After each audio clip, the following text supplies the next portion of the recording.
came out here to speak with you all. I'm sorry to keep you waiting a little bit.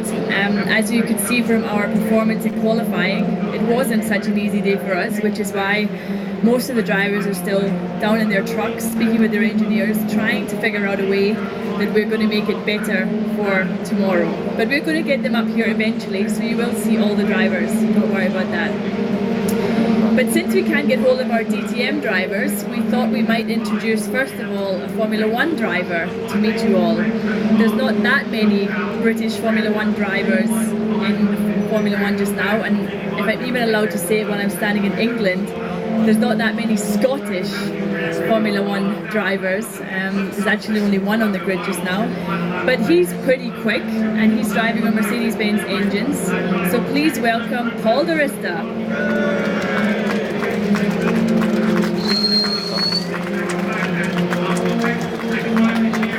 Over here.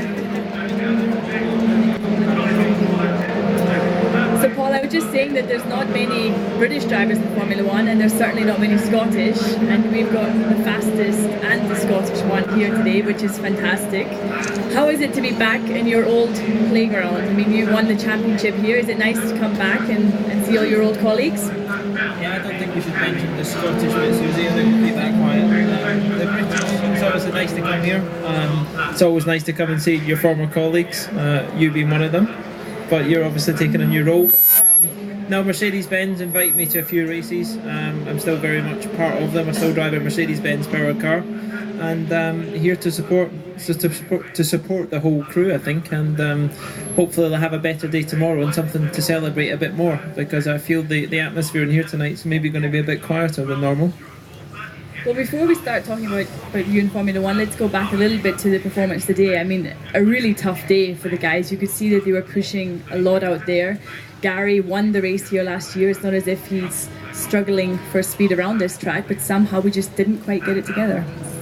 Yeah, I think it's one of these cruel tracks. I think that if you've not got a perfect balance, if something's not going right, 3/10 off pole is like a second everywhere else, and I think it's so crucial. And I think to the point where I think the driver kind of becomes unknown, and he can't make up the difference in the parts of the track that the car suits it, because it's only 4 corners long.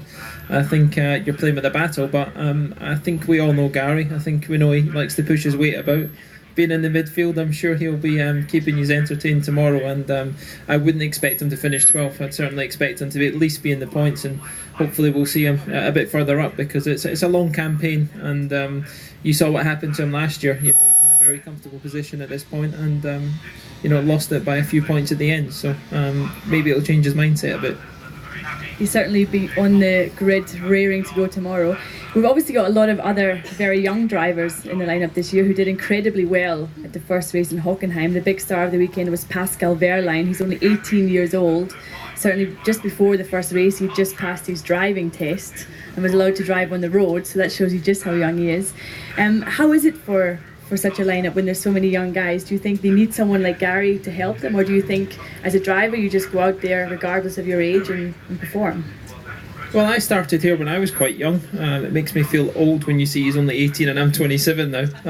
It almost makes you look back on it. But I think the young guys are obviously the future, and I think that's always the case. They're always pushing. I think they don't know their limits, but they get the lap time out of the car.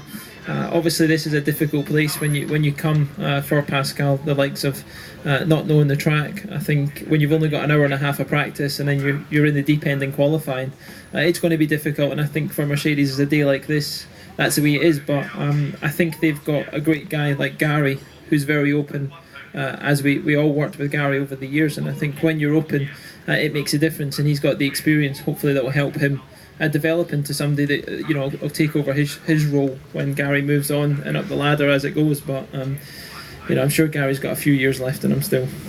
Yeah, we'll hang on to Gary for a few more years yet.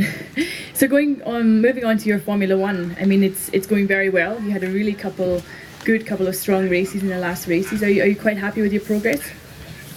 Yeah, I think we have to be. For Force India, it's obviously a midfield running team. I bet I would say top of the midfield. I know what it's like to be back of the midfield. Yeah, well, it changes your mindset slightly, but no, I think we've been in a fortunate position this year. We went for to have a consistent car and to make sure we got the car in a performance level that was going to help us and make us be consistent over the year.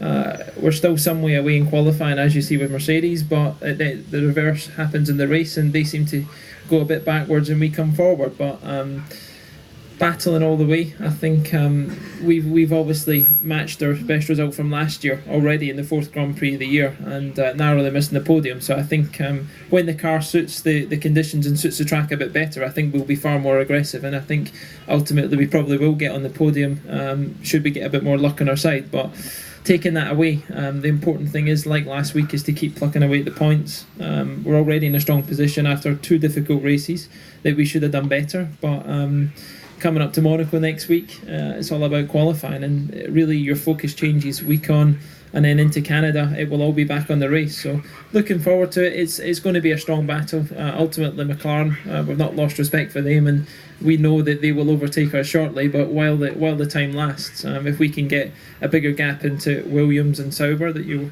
know obviously you're part of, we see them as the ones that we need to take a constructor position, and that's what I've been hired from Force India to try and achieve. Well, certainly it looks like you guys are in a much better position than Sauber and Williams just now. They've had a tough start to the year, but talking about McLaren, I mean, if you'd been told at the end of last year that after 5 races you would be in front of McLaren, I mean, that's quite a feat in itself. And you said, okay, you weren't expected to beat them, but in all honesty, it's looking like if you keep going as you are, it's quite realistic that you could beat McLaren. At the moment it looks like that, but I think they've got one Cam guy, but they've also got a crazy little Mexican. Yeah, he's going to prove difficult, and I think that's obviously been a big step for Sergio to take the responsibility and the pressure of McLaren in what it is at the moment. But you know, I'm very friendly with Jensen, and obviously training with him a lot most days when we're at home. His conversation has obviously dulled a bit, but we'll keep trying as much as we can, and it's nice when you're on different strategies and you're out the way. But it's a long season, Susie. Don't forget that. And if you see where Williams were last year, they won at Barcelona at the Grand Prix, and look where they finished at the last one. And essentially, that's the same regulations. No, you're completely right. Well, I think we are very, very lucky to have you here this weekend. And are there a few of you that want Paul's autograph?